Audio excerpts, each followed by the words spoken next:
Virginia Tech, Stanford. This is Monday Night Orange Bowl. Marco, who do you like and why? And this is your best bet. This is my best bet, and I'll tell you, I like Stanford. I think this team is the best second-place team in the entire country. The Pac-10 has always gotten a knock for being... Hey, Dustin, make sure you go head-to-head because I'm going to be pouring out some money to bet on this game. Is it going to be the money you owe me from the Boise State? Go ahead, let's go.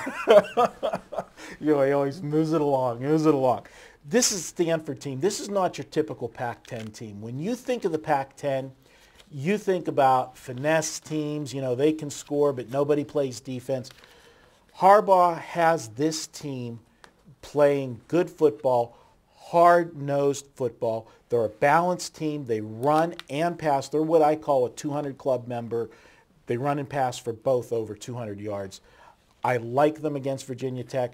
Virginia Tech is a team, I will admit, and I've had success with them this year. They flew under the radar most of the year because of starting the season 0-2. And that was, a situation, oh my God, they lost to James Madison. This team is so bad. They played 2 games in a 5-day period to start the season and then ran the table since then.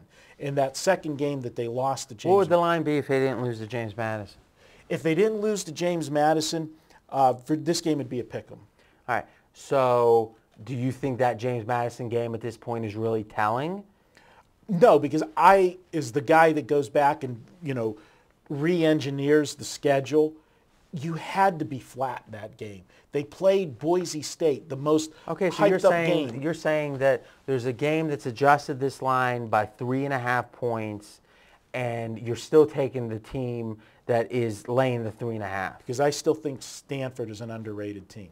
See, that's where we disagree. So go head-to-head, Dustin. I'm going to pay you off. That Utah team, I got to tell you, when it was 0-0 at the end of one, I was feeling pretty sharp. All right, so I'm surprised I didn't get any texts like I normally get from you whenever things are going good your way early. Thank you. Nice. The fact of the matter is I think Stanford has been considered underrated for so long, they're now overrated. There's been this talk since the middle of the year that this is a team that, Oregon's the only team that could beat them, blah, blah, blah. I think the very fact they're laying 3.5 here speaks to that. In a way, we don't have to be abstract about our teams over or underrated. Let's look at the line. Vegas has Virginia Tech as the 6th best team in football. All right, BCS has them 13. Vegas has them 6th. That's one of the most underrated teams out there, again, because of that 0-2 start. And it's been the case pretty much all year. They've been 6 or 7 spots off in the BCS. Vegas has liked them, and it's panned out. I lost that Thursday night game with them, laying the points. But it's really panned out. This team has been better than people think. Now, you're telling me right now that the 6th best team in the country on a neutral should be getting 3.5 points? Do you disagree? Now remember, you can always change your bet. I'm not changing my bet. I agree. Are you just ignoring what I'm saying? No, I'm not ignoring it. Honestly, both teams have been underrated all year. Okay. Will you give me that? I disagree. The first half of the year, I think Stanford's been. I think Stanford went from being underrated to being overrated because everyone's talking about them being underrated. Right now, you're just saying they're the second. Who doesn't think they're the second? They're laying 3.5 to Virginia Tech. How are they underrated? If Virginia Tech was laying 2 here, I would hear your case. Stanford has played one bad half of football all year. Discount that. The second half against Oregon is the only bad football they've played this year. The California game that was close, forget about that game. That's the game that California was, the coaches had the players, supposedly You're like taking the guy dives. that says he golfed to 72, but in truth, he took 4 mulligans and 2 shots out of the bunker. The players were faking injuries in that game to stop that momentum of the offense. I'm just saying, it's so dangerous. It's like poker, and you do this in poker too. It's so dangerous when you hit the 2-outer. You just shrug and go, that's the way it should be. When the other guy hits a 2-outer, you're talking about it for 2 weeks. You can't tell me you can go back and say, well, this game they played poorly, but here's why. This game they played poorly, and here's why. But what about the games where maybe they didn't play as well as it seems like they played? Is there any acknowledgement of that? I haven't seen it from them this year, but, you know. So this is a pure value play. What you're saying, it's a pure power ranking play. What you're saying is because of the public, if you look at the Vegas power rankings, it should not be a 3.5-point line. It should be closer to pick 'em.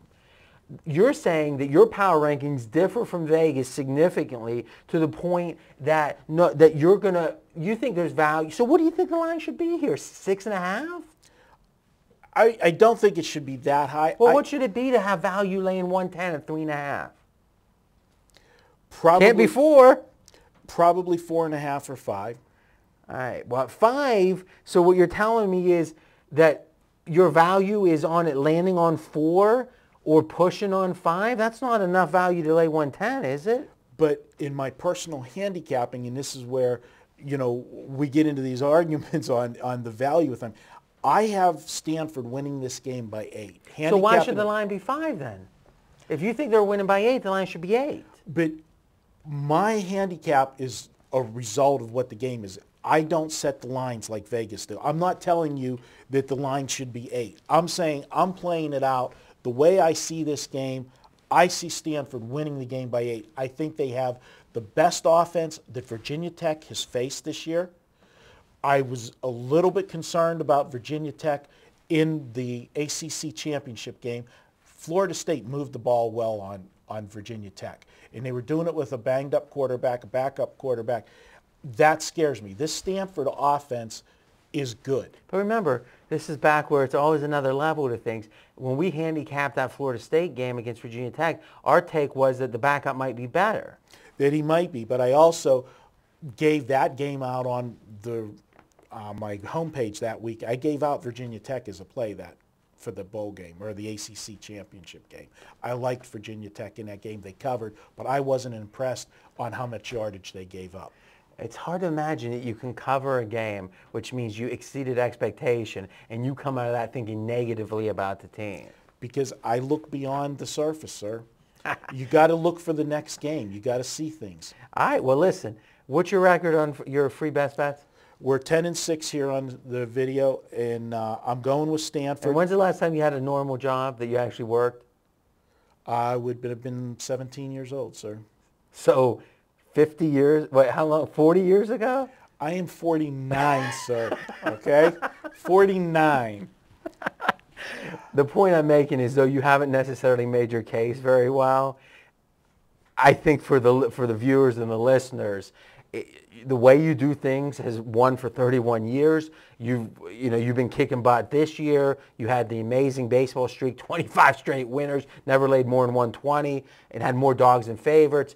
So I enjoy that I'm, with my fancy college education, I can out-debate you. But the fact of the matter is, your instincts, though not necessarily articulate, are winning. And like me, as smart as some people might think I am, I seem to keep batting you. And you seem to keep paying me, yeah. All right, so I'll hold this 500. So we're betting 500? We're betting again, and I'll let these guys know that their brothers and sisters will be joining them next week. Well, you probably had the same 500 that you beat me out of 3 years ago in your special envelope. You gave us your projection? And you know why it's special? Because I haven't had to dig into it because I keep winning.